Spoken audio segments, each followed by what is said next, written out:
दोस्तों नमस्कार। स्वागत है आपका हमारे इस यूट्यूब मंच पर।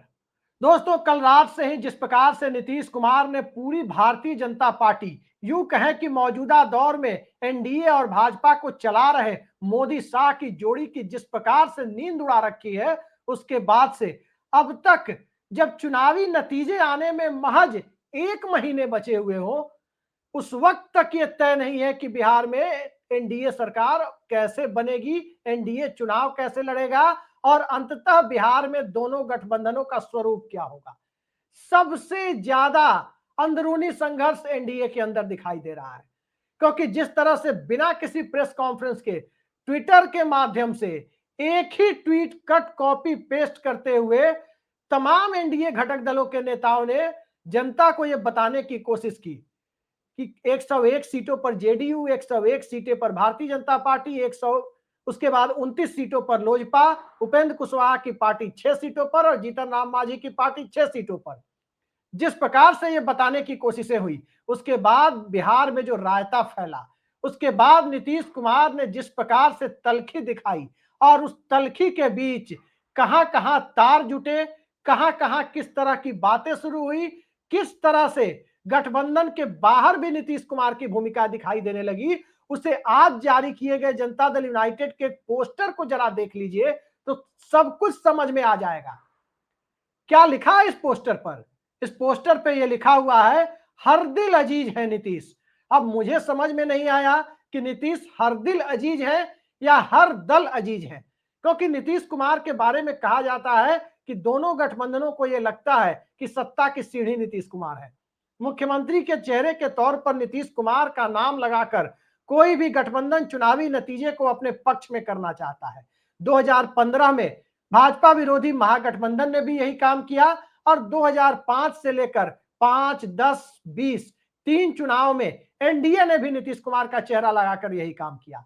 लेकिन 2020 में जो खेल एनडीए के भीतर खेला गया, जिस प्रकार से अविश्वास का जन्म भाजपा और जेडीयू के बीच हुआ, जिस प्रकार से जनता दल यूनाइटेड को तोड़ने की साजिशें रची गई, और ये बात नीतीश कुमार ने कुछ साल पहले एक बयान में खुद ही कह दिया था, साफ साफ कह दिया था कि कुछ लोग उनकी पार्टी को खत्म करना चाहते हैं। उसके बाद तो कहने के लिए कुछ बचा नहीं। बिहार में नीतीश कुमार महागठबंधन के साथ भी गए, इंडिया गठबंधन की बुनियाद भी डाली, राहुल गांधी से लेकर उद्धव ठाकरे और शरद पवार तक, एम के स्टालिन तक, तमाम विपक्षी दलों का पहला सम्मेलन भी पटना में किया। लेकिन फिर नतीजा वही ढाक के तीन पात निकला कि बिहार में सत्ता परिवर्तन की बजाय लोकसभा चुनाव के पहले ही विपक्ष परिवर्तन हो गया। लेकिन उसके बाद से जिस प्रकार से नीतीश कुमार की जगह अपना मुख्यमंत्री बनाने की हसरत पाले बैठी भारतीय जनता पार्टी जेडीयू के अंदर एक नाथ शिंदे ढूंढने की जो कवायद कर रही थी, क्या वो शिंदे ढूंढने की कवायद में ही इस प्रकार के ट्वीट कराए गए और इस प्रकार के बराबर सीटों वाला समझौता करते हुए बिहार में एक तरह से सामाजिक समीकरणों की सियासत की शरणस्थली जिसे कहते हैं, उस राज्य में यह मैसेज दिया गया कि अब पिछड़ों, दलितों, महादलितों, अति पिछड़ों के लिए, अल्पसंख्यकों के हितों के लिए सोचने वाली पार्टी, सोचने वाला नेता सत्ता के शीर्ष पर नहीं होगा, बल्कि सत्ता के शीर्ष पर पर्ची वाला मुख्यमंत्री निकलेगा, गुजरात लॉबी के रहमो करम पर टिका हुआ मुख्यमंत्री निकलेगा, मोदी शाह के हितों को प्राथमिकता देने वाला मुख्यमंत्री निकलेगा। यह आशंका जब बिहार में गांव गांव, कस्बे कस्बे तक 2 दिनों से फैलने लगी तो रायता फैलना स्वाभाविक था। और जब रायता फैलने लगा तो हर दिल अजीज नीतीश जैसे पोस्टर और पूर्व में जो पोस्टर जारी हुए थे जिसमें नीतीश सबके हैं जैसी बातों का जिक्र किया गया, तो अब नीतीश सबके हैं, नीतीश हर दिल अजीज है, ये सारी बातें वहीं आकर टिक जाती है कि आखिर नीतीश कुमार की मर्जी के बिना समझौते पर दस्तखत क्यों किए। आखिर जनता दल यूनाइटेड के नेताओं ने नीतीश कुमार की मर्जी के बिना सीटों का सिलेक्शन क्यों किया। कई लोग कह रहे हैं कि जो सीटें बाहर में दिखाई गई वो सीटें दरअसल उस ढंग से नहीं थी जिस ढंग से मीडिया में आई। तो फिर बताने में क्या दिक्कत है कि असली सीटें कौन सी किस पार्टी को मिली थी। इसके पूर्व का इतिहास कभी ऐसा नहीं था कि नामांकन भरने के बाद सीटों के सिलेक्शन की बात हो। 2020 में ऐसा हुआ जरूर था, लेकिन सीटों का नंबर आने के साथ साथ 24-48 घंटे के भीतर एनडीए के अंदर ही कौन कौन सी सीट किसके पास रहेगी, ये एक बार में पूरी सूची सामने आ गई थी। लेकिन जो सूची दिखाई गई, नालंदा जिले में भी चिराग पासवान की पार्टी की एंट्री करा दी गई। उसके बाद नीतीश कुमार आपे से बाहर हो गए। कई उनकी सीटिंग सीटें, कई उनके करीबी लोगों की सीटें दूसरी पार्टियों के खाते में डालने की कोशिश हुई। बैकुंठपुर, जहां नीतीश कुमार के बेहद करीबी मंजीत सिंह का टिकट काटा गया, चर्चा है कि उन्हें पड़ोस की बरौली सीट से जेडीयू उम्मीदवार बना सकती है। पूर्व मंत्री जय कुमार सिंह ने इस्तीफा दे दिया। नीतीश कुमार के बेहद करीबी दिनारा की उनकी सीट के बारे में चर्चा है कि उपेंद्र कुशवाहा की पार्टी को दे दी गई। आज पुराने समता पार्टी के में से एक माने जाने वाले अजय मंडल, जो भागलपुर से सांसद हैं, नीतीश कुमार के लॉयलिस्ट हैं, उन्होंने पार्टी के अंदर बाहर से आए हुए लोग पार्टी पर कब्जा कर रहे हैं, ये बातें कहते हुए पार्टी से इस्तीफा देने वाला पत्र भी नीतीश कुमार के नाम लिख दिया। अब जब इस तरह के पत्र सामने आने लगे तो कई बार यह माना गया कि जेडीयू के अंदर दो दो तरह के खेमे चल रहे हैं। एक खेमा जिसे मनीष वर्मा का खेमा कहा जाता है। मनीष वर्मा उड़ीसा कैडर के आईएएस रहे हैं, बाद में डिप्टेशन पर बिहार आए और उसके बाद वीआरएस लेकर वो जनता दल यूनाइटेड में पूर्णकालिक रूप से सक्रिय हो गए। वैसे भी नीतीश कुमार की पार्टी में एक ब्यूरोक्रेट की जरूरत नितीश कुमार के दाहिने हाथ के तौर पर हमेशा रहती है, चाहे वो शुरुआती दौर में आरसीपी सिंह हो या उसके बाद पवन वर्मा को लाने की कोशिशें हो, और फिर आरसीपी सिंह के पार्टी से किनारा करने के बाद या पार्टी से किनारा कराए जाने के बाद मनीष वर्मा की एंट्री। मनीष वर्मा को संजय झा, ललन सिंह एंड कंपनी कहा जाता है कि पसंद नहीं करती। मनीष वर्मा कहीं ना कहीं पुराने समता पार्टी के लोगों को जोड़ने की कोशिशें करते हैं। वो जोड़ने के लिए पूरे बिहार की यात्रा पर निकले भी थे, लेकिन तभी प्रदेश अध्यक्ष की तरफ से एक चिट्ठी आई और उस चिट्ठी में बताया गया कि राष्ट्रीय कार्यकारी अध्यक्ष यानी संजय झा के निर्देशानुसार उनकी यात्रा को स्थगित करने को कहा गया है। अब ये यात्रा स्थगित हुई तो इसके मायने में समझे जा सकते हैं कि जेडीयू में नीतीश कुमार का दुलारा कौन। यह संघर्ष उस वक्त से चल रहा था, लेकिन दुलारे होने की प्रक्रिया में जहां एक तरफ मंडल, जहां दूसरी तरफ कमंडल की गोद में कथित तौर पर बैठे हुए नेता कहीं ना कहीं भारतीय जनता पार्टी के करीब समझे जाने लगे, जब उसके बाद की परिस्थितियों में Nitish Kumar wait and watch के बाद अब अपना असली रूप दिखाने पर उतर गए। और जब नीतीश कुमार असली रूप दिखाने पर उतर गए, इस बीच में भारतीय जनता पार्टी ने आज अपनी चिट्ठी जारी कर दी। 101 सीटें भाजपा को चुनाव लड़ने के लिए मिली है और 101 में 70% कैंडिडेट आज डिक्लेयर कर दिए। 71 सीट भारतीय जनता पार्टी की तरफ से फाइनल कर दी गई और 71 सीटों में लगभग 50% कैंडिडेट बिहार में अपर कास्ट से, जिनकी आबादी महज 10% है, भूरा बाल जिन्हें कहते हैं, भूमिहार, राजपूत, ब्राह्मण और कायस्थ, 50% सीटें लगभग इन 71 सीटों में इन भूरा बाल यानी सवर्णों को दी गई है। अब बिहार की 90% आबादी को जिस ढंग से समेटने की कोशिश हुई है, क्या ये पिछड़े, दलित, महादलित, अति पिछड़े, इन सब समाज के लोगों को यह दिखाई नहीं दे रहा कि भारतीय जनता पार्टी के शासन का मतलब है कि कहीं ना कहीं सियासत एक दूसरी दिशा में जाती हुई दिख रही है। याद कीजिए उत्तर प्रदेश को।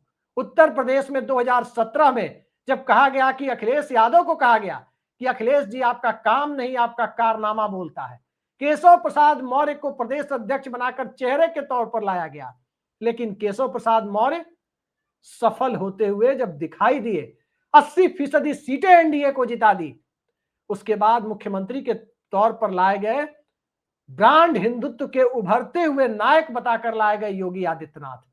लेकिन योगी आदित्यनाथ समय बीतने के साथ साथ हिंदुत्व के नायक की जगह ठाकुरों के नायक, राजपूतों के चेहरे के तौर पर उत्तर प्रदेश में स्थापित हो गए या स्थापित कर दिए गए या करा दिए गए, जो भी आप समझे। लेकिन नतीजा यही हुआ कि जैसे ही हिंदुत्व के नायक की जगह ठाकुर होने का और ठाकुरों के नायक होने का आरोप योगी आदित्यनाथ पर चस्पा हुआ, उसके बाद उत्तर प्रदेश में लोकसभा चुनाव 2024 में भारतीय जनता पार्टी की बैंड बज गई।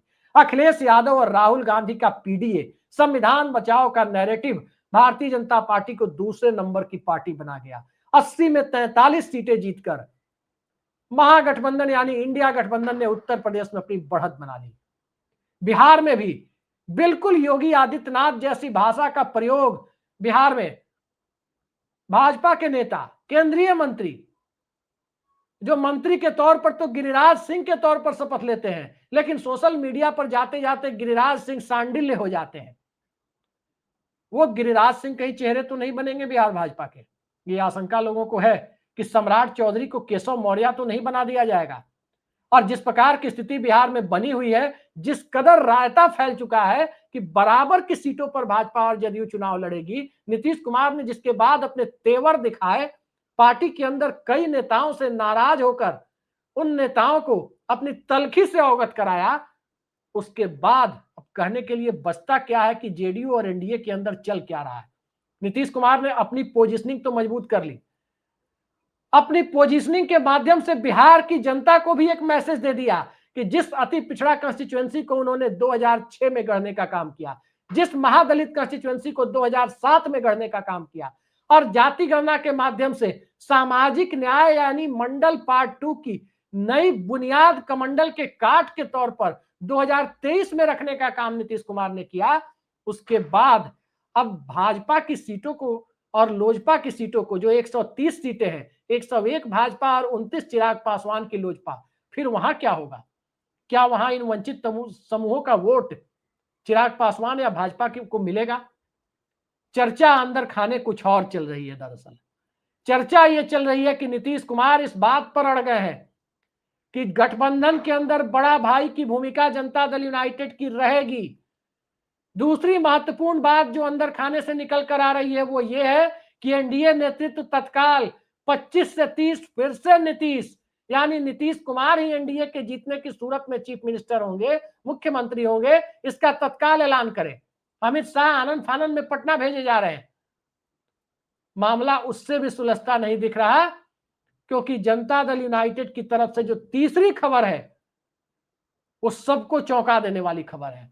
तीसरी खबर यह है कि लोजपा की जो 29 सीटें हैं, उन 29 सीटों पर नीतीश कुमार अपने कैंडिडेट उतारेंगे। फैसला यह होना है कि जो कैंडिडेट लोजपा की सीटों पर यानी चिराग पासवान की सीटों पर उतारे जा सकते हैं, वो जेडीयू के सिंबल पर उतरेंगे, निर्दलीय उतरेंगे, या किसी छोटी पार्टी के सिंबल पे उतार के जेडीयू के वर्कर को, कार्यकर्ताओं को कहा जाएगा कि उन्हें मदद देनी है। किस तरह से कैंडिडेट उतारे जाएंगे, यह सवाल आज की तारीख में महत्वपूर्ण है। और महत्वपूर्ण इसलिए भी है क्योंकि याद रखिए, नीतीश कुमार भूलते नहीं है चीजों को। नीतीश कुमार ने बिहार की राजनीति में बहुतों को निपटाया है,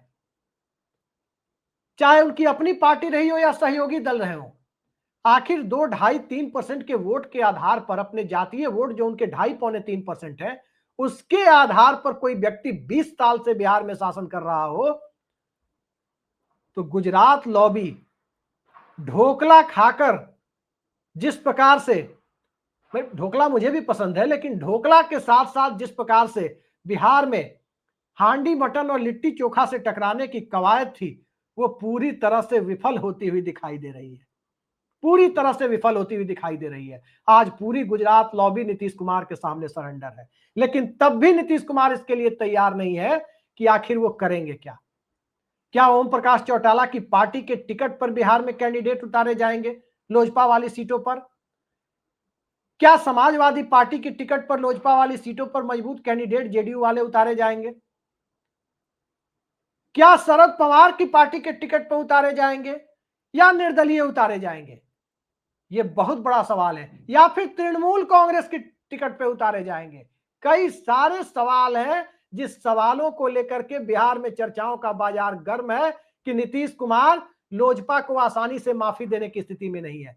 अंदर से जो खबरें आ रही है उसमें चर्चा ये हो रही है कि अंततः जेडीयू के सिंबल पर यदि 101 की जगह 130 कैंडिडेट उतरते हैं, यानी 101 के साथ साथ लोजपा की 29 सीटों पर भी कैंडिडेट उतरते हैं, तो फिर लोक जनशक्ति पार्टी पिछली बार की तरफ फिर जेडीयू की सीटों पर कैंडिडेट उतार सकती है। 10-10 हजार रुपए वाली स्कीम पर ओवर कॉन्फिडेंट तो जेडीयू है।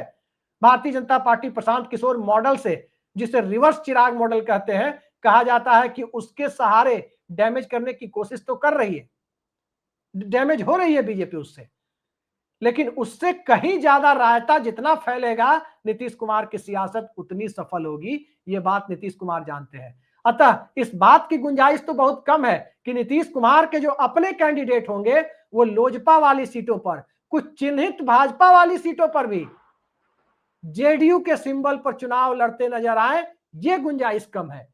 दूसरी पार्टियों के सिंबल पर लड़कर पूरी तरह से एक्सपोज करते हुए नजर आए, ये सबको दिख सकता है। और आखिर बिहार में 100 बात की एक बात, इस चुनाव में कोई गठबंधन कोई मायने नहीं रखता। जनता दल यूनाइटेड का अपनी 101 सीटों पर तो गठबंधन भारतीय जनता पार्टी से है, लेकिन इन 101 के अलावा जो बची हुई 142 सीटें हैं, खासकर भाजपा लोजपा की 130 सीटें, उस पर अंदर खाने सामाजिक समीकरणों का गठबंधन किसके साथ है, इसे बिहार के लोग आसानी से समझ रहे हैं कि दरवाजा यदि चारों तरफ से खुला हुआ है तो जनता दल यूनाइटेड कौन सी राजनीतिक लड़ाई लड़ रही है।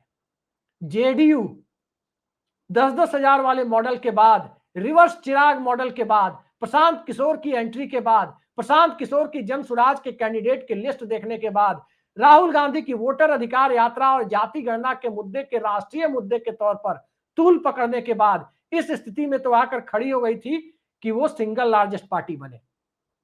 भारतीय जनता पार्टी पिछली बार के जेडीयू वाली भूमिका में आती हुई दिखाई दे, यानी 40 से 50 सीटों के बीच। ये जेडीयू की हसरत जरूर है, लेकिन जिस प्रकार से चिराग पासवान की कोशिशें हैं, जिस प्रकार से चिराग पासवान के कंधे पर बंदूक रखकर चलाने की कोशिशें पिछली बार हुई और इस बार दूसरे मॉडल के तहत होती हुई दिखाई दे रही है, उसमें नीतीश कुमार या बिहार के तीनों बड़े राजनीतिक दल, राष्ट्रीय जनता दल हो, भारतीय जनता पार्टी हो या जनता दल यूनाइटेड हो, सबकी कोशिशें यही है कि 14 नवंबर को बॉल राज्यपाल के कोर्ट में ना जाए। सिंगल लार्जेस्ट पार्टी का दर्जा भाजपा चाहती है उसे मिले, जदयू चाहती है कि उसके पास वापस आ जाए, राष्ट्रीय जनता दल चाहता है कि पिछली बार की तरह सिंगल लार्जेस्ट पार्टी का दर्जा उसे मिल जाए, और इसी पर पूरे चुनाव को देखा जा रहा है। कोई पार्टी 100 कोई गठबंधन 122 के आंकड़े के लिए लालायित नहीं दिखाई दे रहा, सबको अपनी पड़ी है, सब सिंगल लार्जेस्ट पार्टी के तौर पर यानी सबसे बड़ी पार्टी के तौर पर 70-80 की संख्या को छूना चाहते हैं। यही सियासत है। गठबंधन के अंदर एक दूसरे को डिच करने, एक दूसरे को कट शॉर्ट करने, छोटा करने की जो कोशिशें हैं, वो फॉर्मूला किसी दूसरे से नहीं बल्कि चिराग मॉडल और चिराग मॉडल के पीछे खड़े लोगों से बिहार के दूसरे राजनीतिक दलों ने बखूबी सीख लिया है। फॉर्मूला देने वाले को कहीं ना कहीं धन्यवाद तो बनता है कि वाकई जो फॉर्मूला 2020 में दिया गया, उस फॉर्मूले के बावजूद नीतीश कुमार को निपटाया तो नहीं जा सका, लेकिन नीतीश कुमार उस फॉर्मूले को बेहतर तरीके से इस्तेमाल करें, वो रास्ता जरूर दिखा दिया गया। तो क्या उस रास्ते पर अब जेडीयू चल पड़ी है? इंतजार कीजिए, अगले 24-48 घंटे बेहद महत्वपूर्ण है। बिहार की सियासत का असली खेला होना अभी बाकी है, पिक्चर अभी बाकी है। देखते जाइए क्या होता है। आज के लिए इतना ही। नमस्कार।